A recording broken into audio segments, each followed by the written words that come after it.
If this were 50 years ago, most people wouldn't be talking about Don Lemon. Because 50 years ago, Don Lemon couldn't be Don Lemon, an openly gay African-American network news anchor.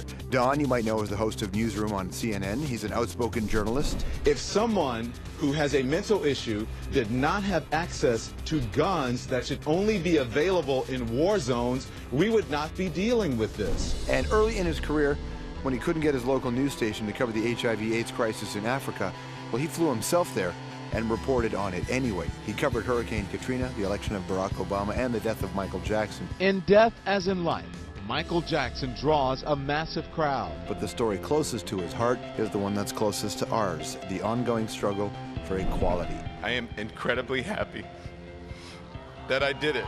It's an issue that hit home for a man born in the once segregated Louisiana at the height of the civil rights movement, and who knows firsthand the unique challenges out there. Oh, yeah, Don Lemon, everybody!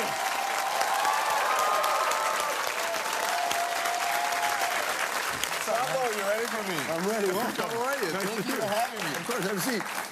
I know you get the first question, but I have to ask you this. Yes. I'm in your hair and makeup room. Yeah. What are you, black? What is I that? use merge, man. This is like black hair I know. products from the 1970s. That's what I use, man.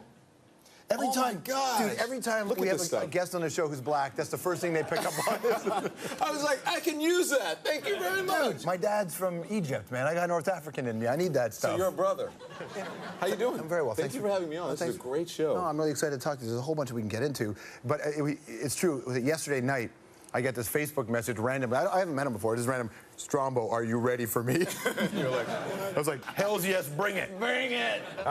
You know, we've on the show, in the Red Show, we've had conversations about Black History Month. What's your position on it? How do you feel? I think we do need it. When I talk about, especially with young people, I'll ask about, you know, I live on Frederick Douglass Boulevard in Harlem.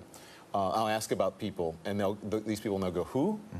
Who are you talking about? Or I'll ask, you know, I'll talk about James Baldwin, or, you know, any number of figures who are black figures who people should know about, and they don't know about it. So I think that until not only the larger culture, not only the larger culture, but also young African Americans know their history, yeah. I think there's definitely a need for Black History Month. I like what you're saying, the idea of how important it is for especially young people to know their history. Yes. This is a legendary person that, you know, I know of him because I'm in this industry, you know of him because you're in this industry, but a newscaster from back in the day that people don't know that much about.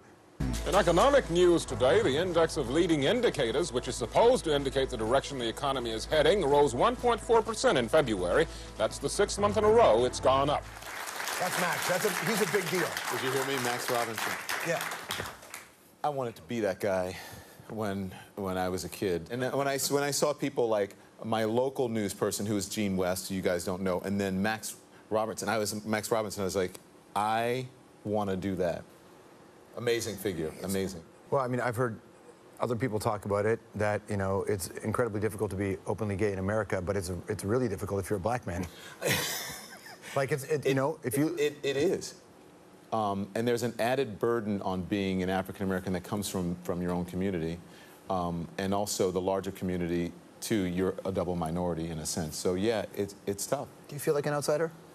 I am always. I like feeling like an outsider. The moment you feel like you're an insider and you know everybody, that's when you stop really asking the tough questions and you stop, you know, being curious about things. If you look at your story, though, once you've lived it, and when I've read it, the idea of, like, a big part of your life appears to be you fighting through, right. Fighting to get through something, right. Fighting. Like, I mean, it would be for anybody.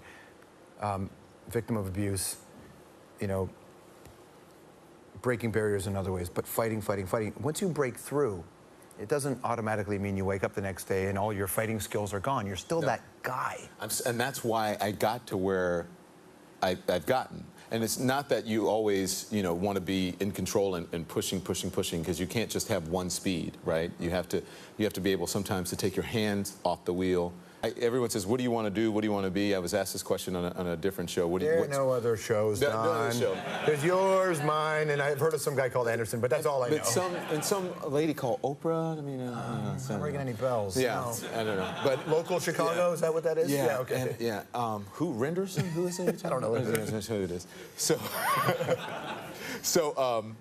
someone asked me what's my next chapter, and I said, you know, who do you want to interview? And like now I'm not thinking about that. I'm thinking about how I want to be, who does Don want to be, and not necessarily professionally. Don wants a family. Yeah. Don wants to work on the personal aspects of his life. Recently single. Just been able to say that myself. And why was it hard to say it? well, it's weird. After 5 years, you're like, oh, I'm single now. And then one day, all of a sudden, you know, of course, you mourn your relationship and what you had. You're respectful. You don't date for a while. You know, you do the whole thing. And then you wake up and you go, I'm free. Woo, I'm free, right?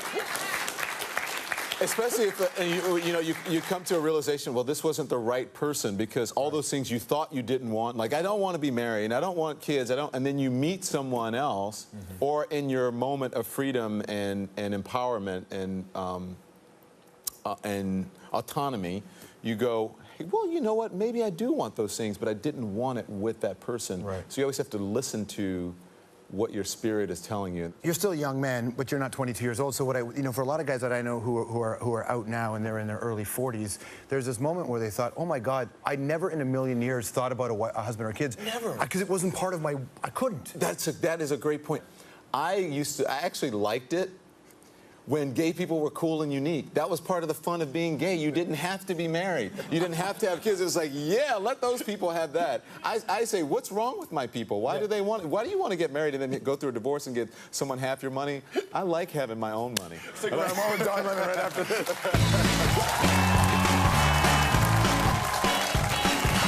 All right, coming up, we're going to find out what happened when Don had to fend off Stephen Colbert. Don, did you or did you not interview a man who had foreclosed on a bank? Yes, I did. Okay, Yes. Did you not notice that he was a vampire?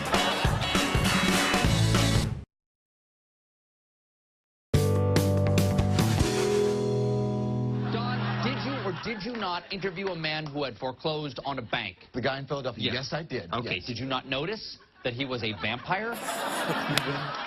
It's not about his lifestyle. It's about a bank. That's not what the story's about. Oh, excuse me. I didn't realize it was a lifestyle choice. I didn't realize we had to be so sensitive and accepting Why are you being of vampires. so judgmental? Because you have turned that man into the Jackie Robinson of vampires.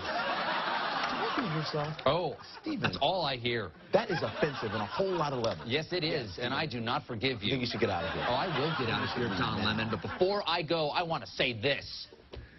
I truly enjoyed your book, Transparent, a candid memoir that the New York Times calls $24.95. That's all right, huh? $24.95. That's hilarious. That's all right. That was all right. That was one of, I learn from people like you when I go on other people's shows. I learned so much from that 2 hours or hour and a half or however long I spent with Stephen Colbert than I learned in maybe 10 years in the business. Are you going to embarrass me now? I don't know. I wouldn't call this embarrassment. I would like to talk about best personality, if I can, for just a second. What's that all about? Oh, my gosh. What is that? I looked anorexic. My goodness, look at the hair and look how skinny I was. Speaking of the hair, look at this guy. Where did you get these pictures? We got ways, man. Look at that. I don't even remember these. Where was this? Well, I would like to introduce you to St. Francis Xavier School, King and Queen, 1980. Oh, look my at this. gosh. Who are your researchers? We got good ones, man. We got the best in the business here. That is that picture up? Is this one up? Yeah. That is amazing. That's. What would you go back and tell that kid? Not to cry on national Canadian television. You can. Let me see that. I would tell this kid. Can I say a cuss word on you? Yes. I would tell this kid, don't give a shit about what people have to say about you. Don't worry about what people have to say about you. Live your life. Be bold. It's okay to tell your mom or your parents that someone is abusing you. You don't have to wait till you're 30 years old to get all of that junk out of the way. And wherever you are in life, everything else, everyone else will catch up. And back in the 1980s, being gay, African-American kid who was outspoken with big ears and whatever, that wasn't fashionable. You knew then. I have known since, in my book I write, I've known that I was gay since I was knee-high to a duck. Right. And then I wondered, where did you grow up that one would be knee-high to a duck? In Louisiana. In Louisiana, I should have written pelican, because that's our state bird. They're all there. Have you ever been, I mean, you're so confident, obviously. Have you ever gotten yourself in trouble because of it? Yes, Yeah. you can be overconfident. Dude, I follow you on Twitter, and you get into it. I love, like, when people pick fights with me, I love getting right back into it. Yeah. Between you and Jonah Hill made me laugh. well, for Jonah Hill, it was kind of it was being funny. At first, I was just saying, you should be gracious always. Yeah. And then the response that he had, and you know, I don't have a beef with Jonah Hill at all, but the response I thought was a bit homophobic, and the way he treated me was, and I didn't really talk on Twitter about exactly what happened. But, you know, to each his own. It was funny for me. A lot of people picked it up. But that's who I am. If you say something to me that's snarky, then I may say something snarky back. But there's a big lesson in that. And sometimes it's just leave people in the dark. Right. You don't have to respond to every single thing or every single slight or every single incident. And sometimes on Twitter, things can be blown out of proportion. Sometimes it's fun to get back. And sometimes it's fun. It's just fun. It is what it is. Thank you, man. A real pleasure, man. It was a pleasure. Give me a big man. Pleasure. Don't blame everybody. We'll be right back.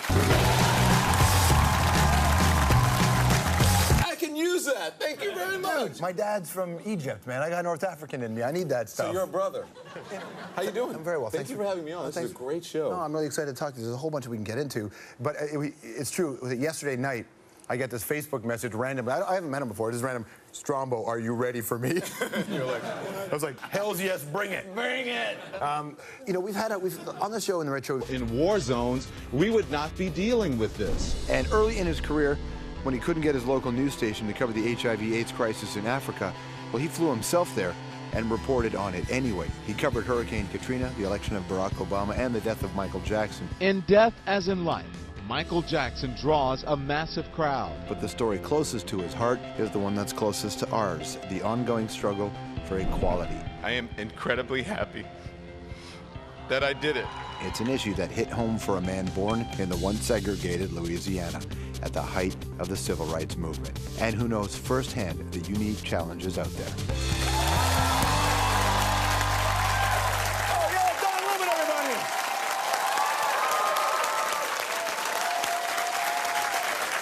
Strombo, you ready for me? I'm ready. Welcome. How are you? Thank you for having me. Of course, have a seat. I know you get the first question, but I have to ask you this. Yes. I'm in your hair and makeup room. Yeah. What are you, black? What is I that? use Murray's, man. This is like black haircut Yeah, I know. products from the 1970s. That's what I use, man. Every Oh time, my gosh. dude, every time Look we at have this a stuff. guest on the show who's black, that's the first thing they pick up on. I was like, If this were 50 years ago, most people wouldn't be talking about Don Lemon. Because 50 years ago, Don Lemon couldn't be Don Lemon, an openly gay African-American network news anchor. Don, you might know as the host of Newsroom on CNN. He's an outspoken journalist. If someone who has a mental issue did not have access to guns that should only be available